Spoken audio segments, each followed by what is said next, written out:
Continuamos con la ética en la investigación con seres humanos y una vez que hemos visto el apartado de muestras biológicas, vamos a ver el otro apartado que pueda ser más o menos conflictivo, que es el de protección de datos personales. Toda la normativa europea protege los datos personales. Aquí existe una normativa especialmente estricta, incluso más que la normativa general europea.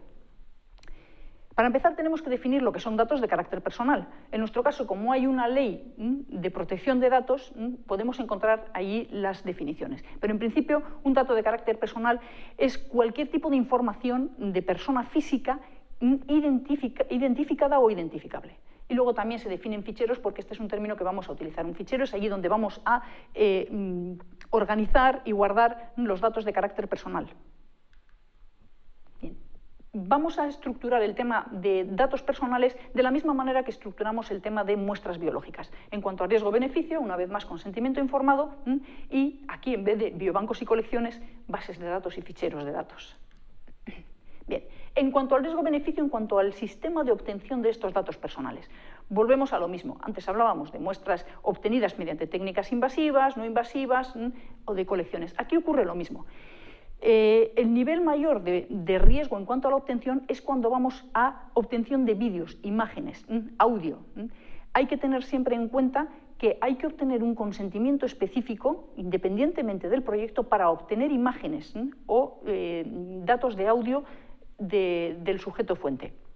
Y hay que tener en cuenta también y considerar el entorno en el que estamos obteniendo estas imágenes o este audio, porque podemos estar afectando a la privacidad de terceras personas. Aparte de este punto, algo menos conflictivo sería la obtención de datos personales sin imagen, pero de manera directa, es decir, abordando al sujeto fuente. Aquí hay que considerar los temas de presión, influencia indebida a la hora de obtener estos datos. Si ya voy a la obtención de forma indirecta, es decir, yo te doy un cuestionario, te mando a tu casa, lo rellenas como quieras, aquí el nivel de presión es menor, no hay presencia directa del investigador y el nivel de riesgo en cuanto a la obtención de datos personales también es menor. Esto no quiere decir que preferentemente tengamos que tomar los datos de manera indirecta o incluso obtener los datos ya obtenidos, de datos de ficheros o incluso de datos ya publicados. No quiere decir esto. Quiere decir que si puedo y mi investigación lo permite, seleccionaré, si es posible, una recogida de datos de manera indirecta. Hay veces en que esto no es adecuado para los objetivos de mi investigación. En cuanto al tipo de datos, hay datos que se consideran, entre comillas, especialmente sensibles y que hay que proteger de manera especial.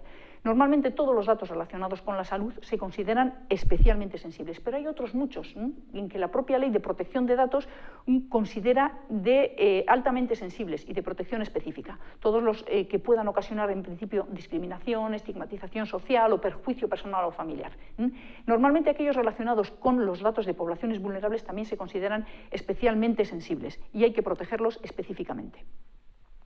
En cuanto a el grado de disociación, hace que exista un mayor o menor riesgo en el manejo de datos personales según el grado de disociación que yo establezca.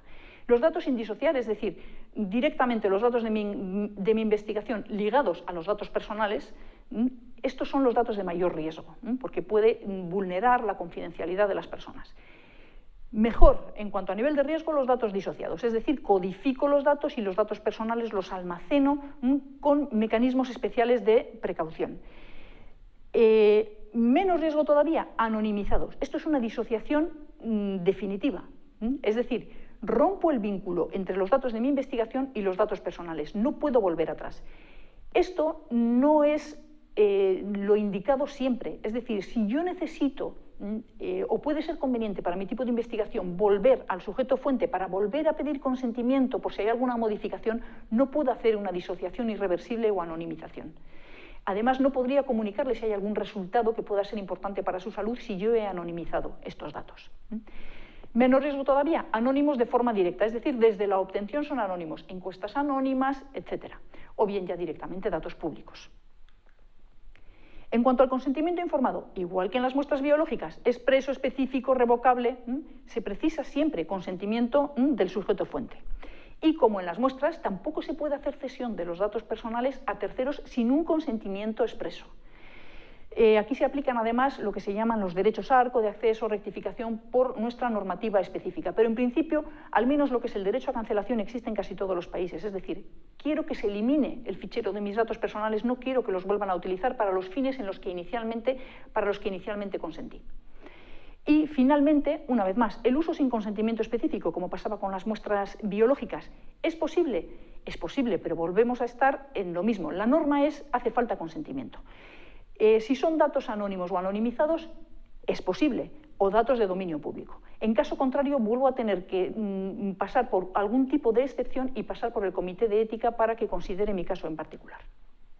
Bien, en cuanto a la protección de datos, hay normativa de protección de datos prácticamente en todos los países, aunque es variable de unos a otros, pero en todos se contempla normativa de custodia de esos datos, hay que protegerlos, responsabilidad del investigador, hay que conservarlos durante unos tiempos mínimos y en un momento dado hay que destruirlos. En nuestra normativa hay que crear archivos específicos, hay que registrarlos en la Agencia de Protección de Datos, es decir, está todo bastante controlado y hay una serie de niveles de seguridad según la sensibilidad de los datos, de nivel alto, nivel medio o nivel básico. Y, por supuesto, tiene que haber, cuanto más alto sea el nivel de protección, un control de acceso muy restringido, documentos de seguridad, etcétera.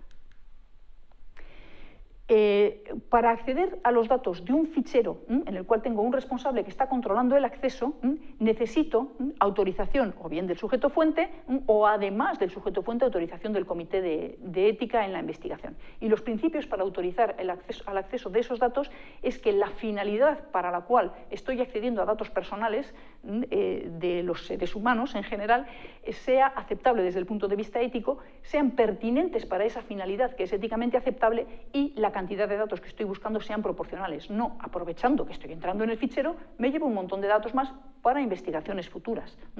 Y normalmente me van a exigir una codificación como mínimo, si no una anonimización.